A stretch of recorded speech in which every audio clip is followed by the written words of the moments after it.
All right, so once again, we are here on week number 2, and now we're going to talk about our defensive pins, defense from pins, and escape concepts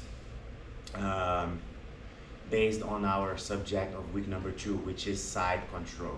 Okay, so we're going to work with our V-shape escape. I like to call it the V-shape escape, which is a pretty simple standard way to escape from side control. All right, so let's say Coach Chloe now successfully attained a side control. She's got a good cross face on me. Okay, let's turn around. She's got a very good cross face on me here. She's got a good underhook. So our first goal here should always be to get some frames.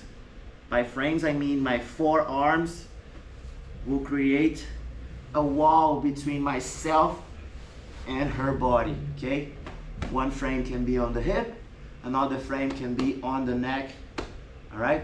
Now, attaining those frames can be hard sometimes because they are not going to give you for that easy, right? So I'm gonna have to first create space, all right? What I like to do is to use my biceps against their face, and I like to bridge in 45 angle towards their shoulder here, okay? Now, sometimes these bridges will be hard to get that space right away, so I like to do one bridge. As soon as my hips goes down, I do a second bridge so I gain some momentum. I pummel my frame inside, boom, wonderful. I got my 2 frames that I was looking for, right? One more time, let's say if she's got her knee under my arm here and I don't have space for that elbow, first thing again, biceps against their face, 45 angle, 1, 2. Now I'm gonna bring my right elbow down and I'm gonna pummel my hand inside, okay? Now guys, sometimes this might take 1, 2, 3 times, all right, depending on how tight they are, all right? So take your time achieving this position here. This should be considered a victory for you, all right? Now, once I have those frames, I'm gonna bridge up again, 45 angle, and I wanna create space by shrimping, by doing a hips escape. And here's the reason why we call this the V shape, okay? Because I'm connecting my elbow with my knee, forming a V shape around their hip, around their waist, okay, around their hip.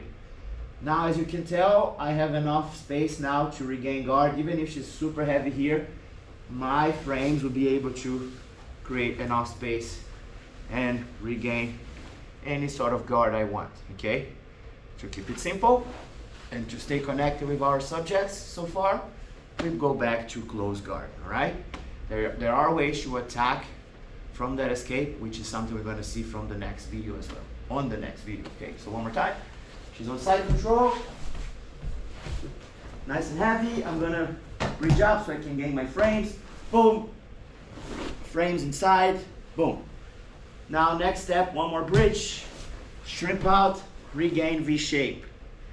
Okay, now stay tight, stay heavy, Coach Chloe. Pretend you're 300 pounds heavy. Now I'm gonna bring back my knee shield and I'm gonna get my grips. This is a good opportunity for me to get my grips now, right?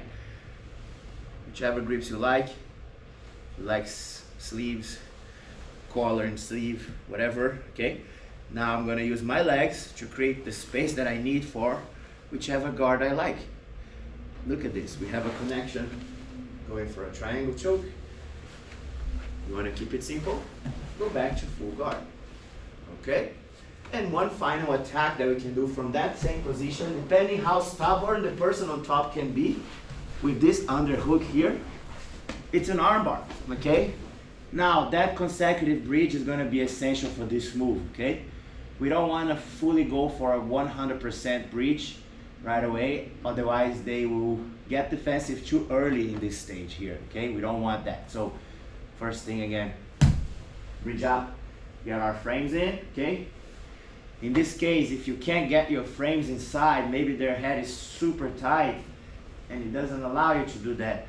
All I need to do is to create space on this gap here on her right armpit in this case, okay? That will be enough space for my knee to come in and I can successfully hit an armbar. So my left hand can go either on the back of their neck, okay, on a collar grip as well. And now I'm gonna drive them in the 45 angles once again, okay? Actually, instead of 45, it's gonna be a little bit higher up than diagonal line this time. Okay, so I'm gonna show you guys 1 bridge, 2 bridges.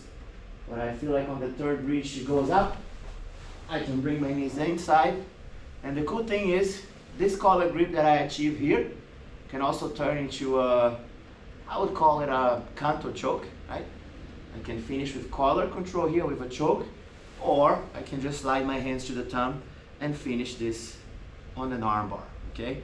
You have the option to also drop them down to the floor and finish on a classic armbar, pinching your knees, driving the thumb to the side, and raising your hips, okay? So let's take a look at this one again, nice and quick. She's on side control, she's got a tight control here. She's not giving up this underhook. So we're gonna capitalize on that and we're gonna take advantage of that, okay? So once again, I can either use my left thumb inside the collar, my right hand, I'm gonna start with the hip, the same frame that we did on the first technique. I'm gonna bridge up in an upwards angle this time, a little bit to the side because up can be quite hard, right? Their gravity, their weight is towards that line, so we wanna find a better angle. So I'm gonna bridge up once, 2, 3. Once I find that place here for my knee to come underneath their elbow, I raise my hips up, and there you go. I have a pretty tight armbar / choke, okay? So for the choke, we gotta drive that leg down to the floor, and there it is. Second one, we go slide our hands to the head, finish on a tight armbar, option to drop their hips to the floor, their back to the floor, and finish into your knees in a side angle. Always applying the pressure towards the side against the thumb, guys. Classic way to do armbars is by driving their thumb. If their thumb is facing up, drive against your groin, but that can be painful and also not the best leverage point. You want to drive it to the side in this case here. Okay, guys? Sounds good. Thank you. That's the end of our week number 2, the subjects on the ground. Next video will be about the games and the echo games that we can do based on the side control subject. Okay, thank you.